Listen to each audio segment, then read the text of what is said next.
mentioned, right, that we are all in that comfort zone, and there is this stage of, fear before we get to that stage of growth. And the stage of fear is almost debilitating, right? If when you're there, when you've left behind everything that's familiar, and that stage of growth is nowhere visible, right? Like it's like you're lost at sea and you're in search of that land to really survive and get there. Uh, how have you managed situations where you've been in that space of, out of comfort zone, nowhere near growth? How do you really handle the emotions and the insecurity, self-doubt, and probably all the critics coming up in our head and still acting towards those goals and desires? So I think, one is challenged constantly. And like I said, if you take a path which is a path of expansion, constantly challenging yourself to grow, it does mean that you have to let go constantly of who you were before to become who you are meant to be in that next stage of your life. And for me, I would say the toughest example of this really was when I gave birth to my son. Mm-hmm. And he came a full 1 month before schedule. So I don't even think we had really bought his clothes because I was just trying to tie in everything at office. It was a time where I was growing in my career. And the organization that I was in was also going through a pretty tough turnaround situation. So things were challenging there. A lot of, hard work, critical decision making, tough choices. So in every way, emotionally, physically, I would even say mentally, spiritually, we were stretched making that turnaround happen. It was tough. It was also tough and challenging because a lot of us were very young, and this was perhaps the first time that we had encountered that critical situation in the business and understood the importance of really quickly working on a turnaround situation, how important it is to save lives, to save careers, to save reputation, all of it. The stakes were really, really high. And this was an absolutely new situation. So there was no playbook I could open up and read as to what do I do next, because every day was a new day. And it called upon us to be the best leader that we could be in that situation.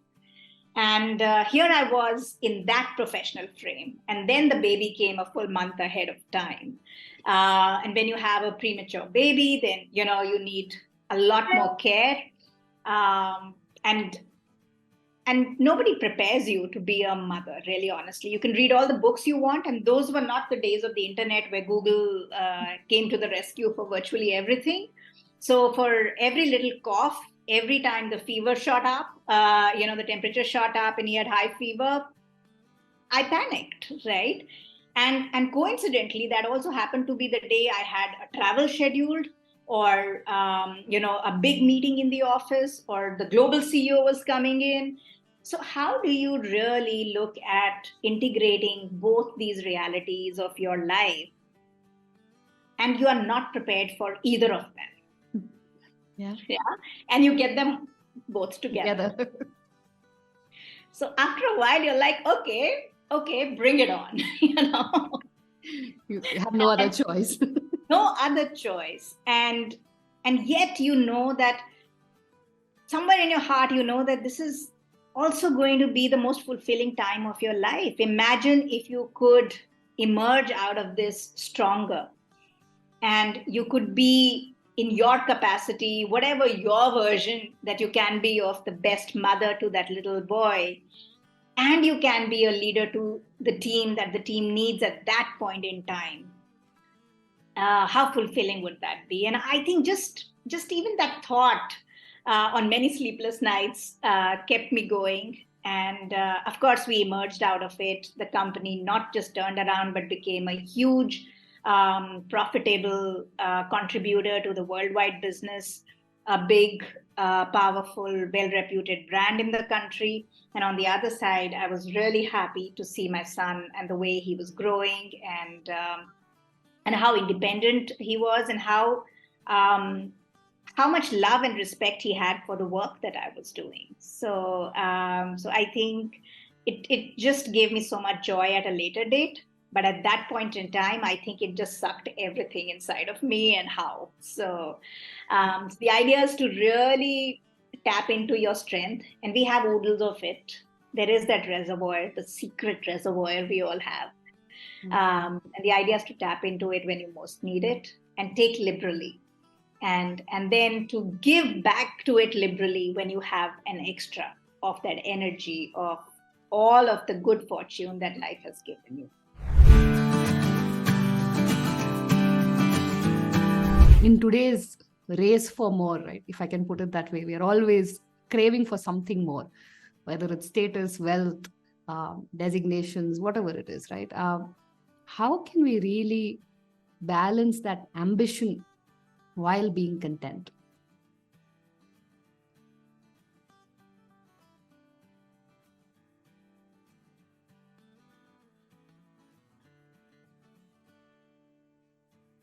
There are 2-3 layers to it. In Sanskrit, it's called Vishayananda and Atmananda. Vishayananda means the happiness that the objects bring to you. Nothing wrong in it. Nothing wrong. Okay. Vishayananda would be ice cream. I eat ice cream, I feel happy, done, finish. But again, fleeting. It gives me sugar high, then my insulin spike happens, and then after 1 hour, I'm like, oh, I want one more ice cream, things like that. So the vicious cycle never ends. The second is Atmananda. The Ananda, bliss or happiness that comes from within. We have gotten lost too much in the Vishayananda, because nobody told us about Atmananda.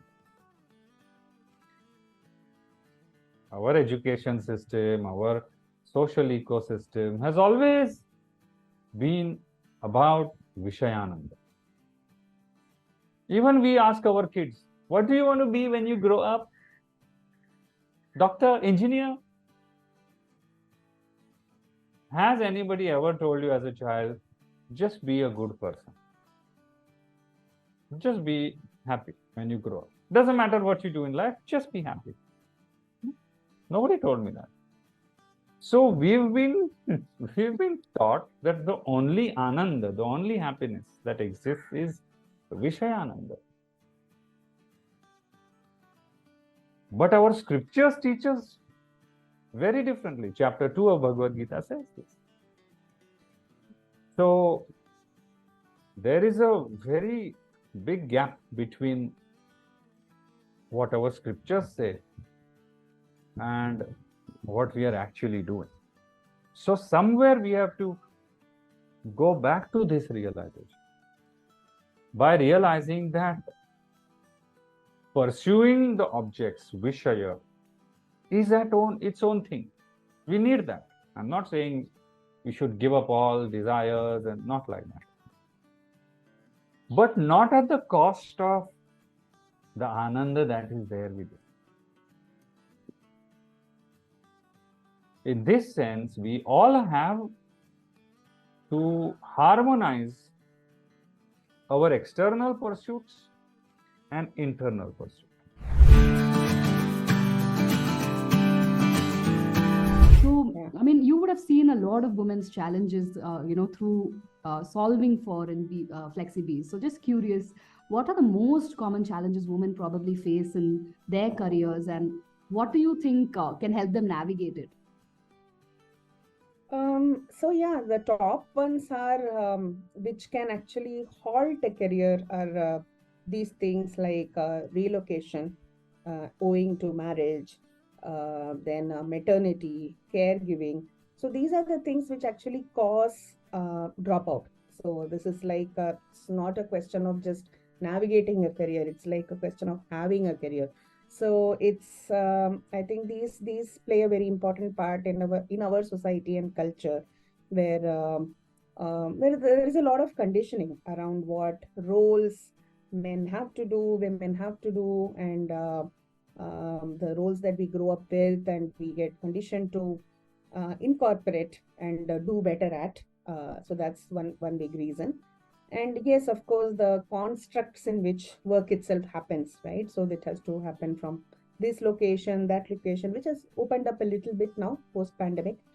And caregiving and the support available to raise a family. So these are all big factors actually, which have a significant impact on a woman's career.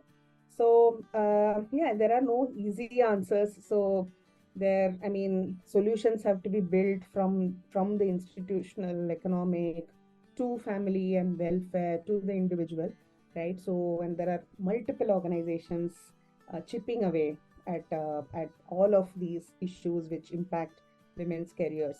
So FlexiBase's way is choosing one particular way, like one small part we have chosen, and which is to build flexible careers. So that is our way to solve for women who find it hard to sustain in this full-time grind, basically, and that has been working for a large segment of women.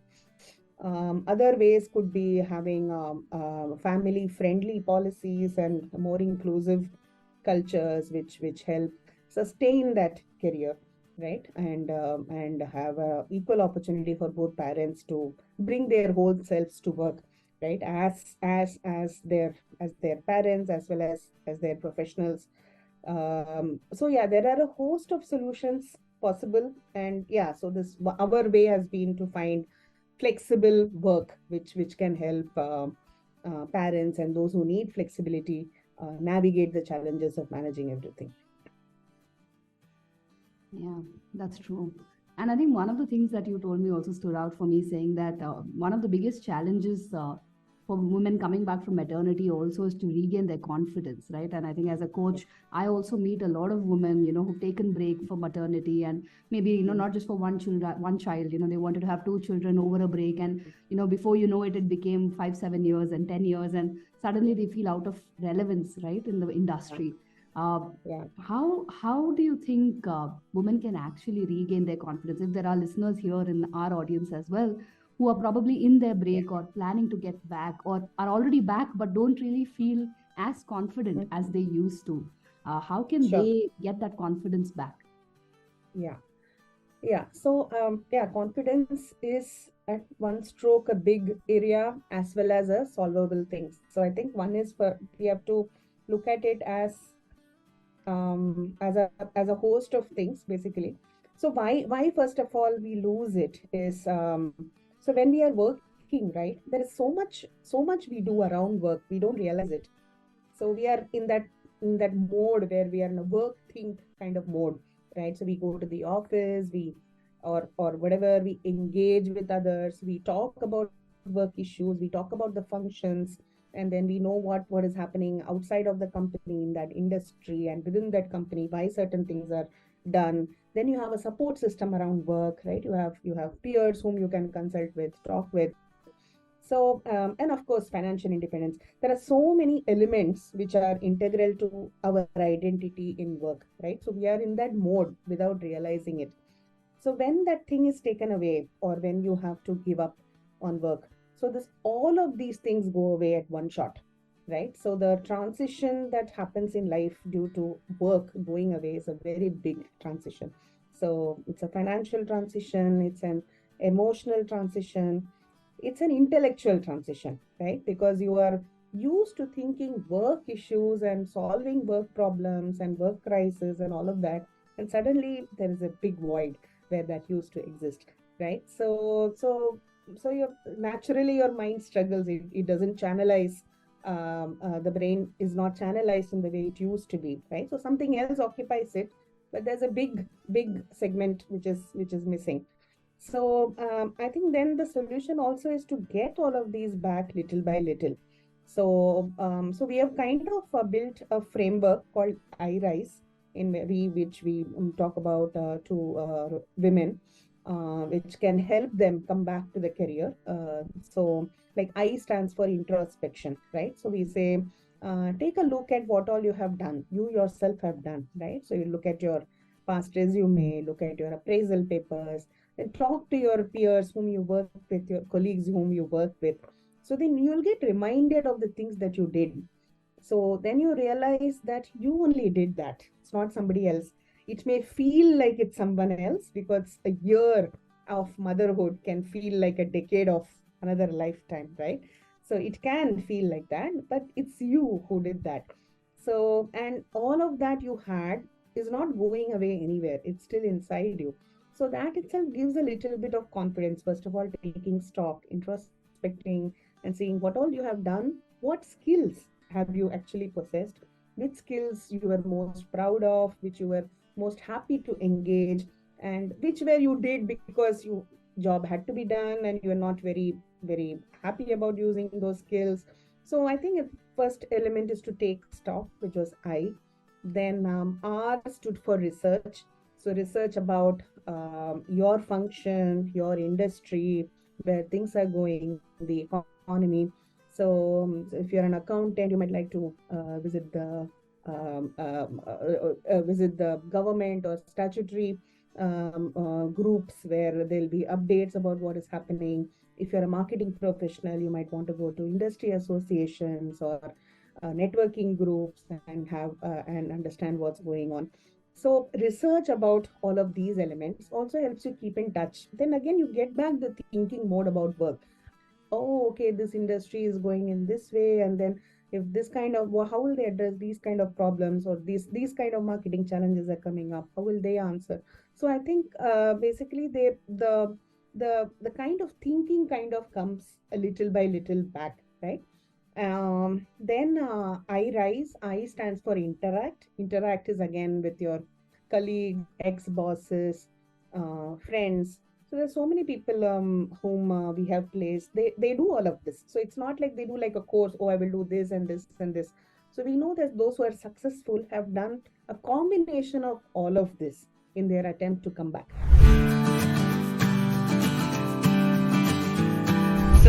So if I look at it in the context of your audience today, Shweta, as you said, a lot of them are very keen to build their personal brands.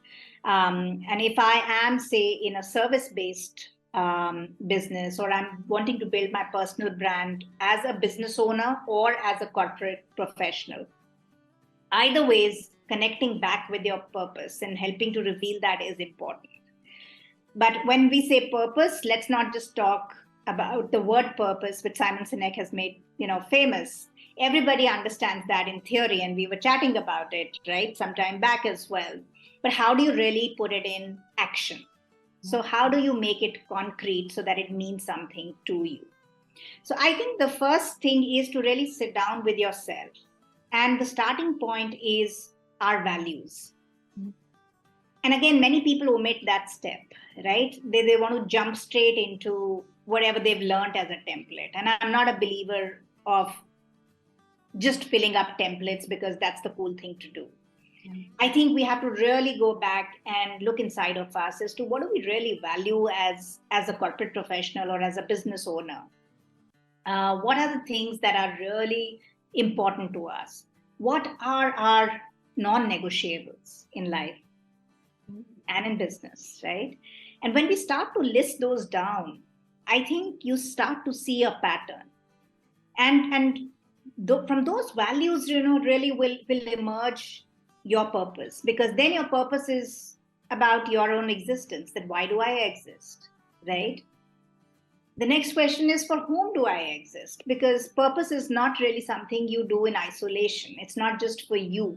Though many people think it's about me and one fine day I'll know what to do with my life. This one life, which I'm so confused about. But that aha moment, when it comes, you'll realize it always involves an audience, right? Even if you have to build a personal brand, a brand seen by whom, admired by whom, important to whom, right? So there's always the other at play. So we have to realize that we are all born with a purpose, every single one of us. And that's the why behind our existence. But for whom is a very important question. And if you start to define that in as much detail as possible, that's really a very essential step in building your personal brand. And the last step really is that why should those people really care that you exist? Mm-hmm. And when you are able to make meaning of this last bit, That's where you truly shift the focus from me to we to us. And that holds true for a corporate leader who leads a business, who leads a team, right? Who even leads him or herself and brings themselves to work every day. You could be inside an organization. Equally works for someone who is a business owner. You could be a solopreneur. You and your business are the same. So your purpose, and perhaps many times the purpose of what you start as your venture, is so intertwined. Yeah. Right?